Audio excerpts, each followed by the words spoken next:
Hello, hi. Friday evening, I'm sitting here in my Berlin home and would like to give you an update on what are the recent developments, where we are, and what are our plans. This is Elizabeth in Brooklyn, Heide Marie and Heidrun in Hamburg, Thomas, Markus, and myself in Berlin, and Sepp in Stuttgart. We agreed on the framework, and Tech Authority gave us the green light. So all we're waiting for right now is a stamp. Once the stamp is there, we get a number. Once we have the number, we can open a bank account. Once we have a bank account, we can officially ask you to become a member and can then write tax receipts, which is extremely important for a lot of people who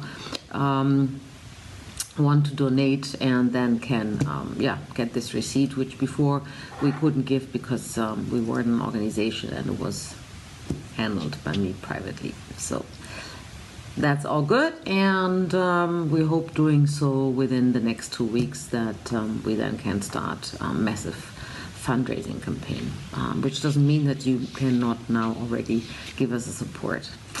So, what is the plan? The plan is to create a transit home. A transit home is what we call like a safe space for 30 to 35 children.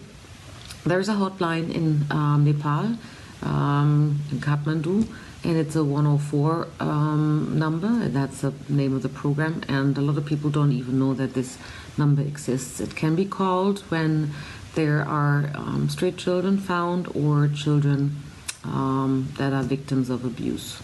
And as of now, there's no place where these kids are taken to. So we will then have a nurse. We will have to do a first checkup, depending on the situation the child is in. We have to also have psychologists there, because imagine if they've been living in the street for quite some time, or if they're victims of abuse, we need to have special care for the children. There are approximately, as you should know, approximately 500,000 kids in Nepal who live in poor conditions, and there are 16,000 children in orphanages, but only 20% of the kids are real orphans. The rest of the children are there because the parents simply can't afford to support the children, to even feed them. So often they end up in the streets, or they end up working for someone, for a neighbor, which is not a good thing if a child is 8 years old, to work for a neighbor, for example. There are no actual numbers or up-to-date numbers, but what we can share is there are approximately 5,000 to 6,000 street children, and more boys than girls. 30% girls, the rest boys. The average is below 8 years old. That's what it said in countries that are not so well developed. And UNICEF has 3 categories. They have street living children, street working children, and street families. And it's an estimated 1,500 to 2,000 families who do live in the streets. And of course, no one does take care of the kids, so often they are being exploited and stigmatized, and they have a lack of nutrition.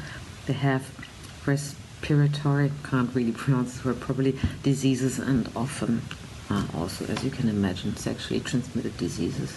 And they're the worst victims of child labor, and child labor is a big topic in Nepal, and number of street children is increasing, and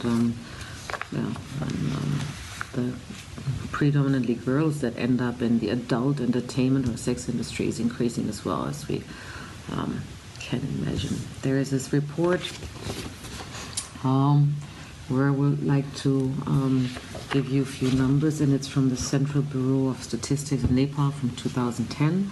But here it says, for example, there are 7.7 million children between 5 and 17 years of age, and approximately 3.14 million, which is over 40%, they do work. They are in employment. And 2/3 of the kids are below the age of 14. Can you imagine? And more girls, 48% than boys, 36% work. and 60% of the children in hazardous work environments are girls. This needs to change. This is our mission, and but in order to really make a change, we will not stop by providing a safe space for the children. The NGO that we work with together, they work with the government, and once the situation of the child is checked, as in are they orphans or do they still have a family member, we will go and check with the families, and once we checked in with the families, we will see how we can help and empower the parents. Is it by training? Will it be that we provide them with a cow or some equipment that they need to be more successful in their farming business, all with the ultimate goal to make sure that the families get so strong and so stable that ultimately the children can be brought back home. Of course, always taken into consideration that the situations has to be good and safe for the child to go back home.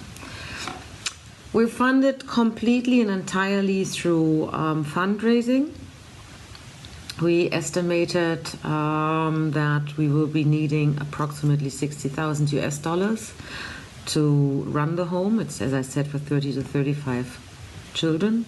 We'll have security guards, we have a cook, we have a cleaning lady, we'll have a nurse, we will have some other staff that will be there to take care of the kids. And then we need to start fitting the house, because the house doesn't exist yet, so we start from scratch, and of course we will have to have security guards. So far we have 150 euros, so I'm quite positive that we can make it with your support. It's first Advent, Erster Advent as we call it, on Sunday, so please spread the word. If you feel like you want to do something good, help us, support us, and stay tuned. Much more details on the program and other related data will be shared with you shortly. It's just that I wanted to take the opportunity and to speak a little bit to you and to update you on what's going on. So, thank you for listening, and namaste, and happy first Advent. Und tschüss, bye.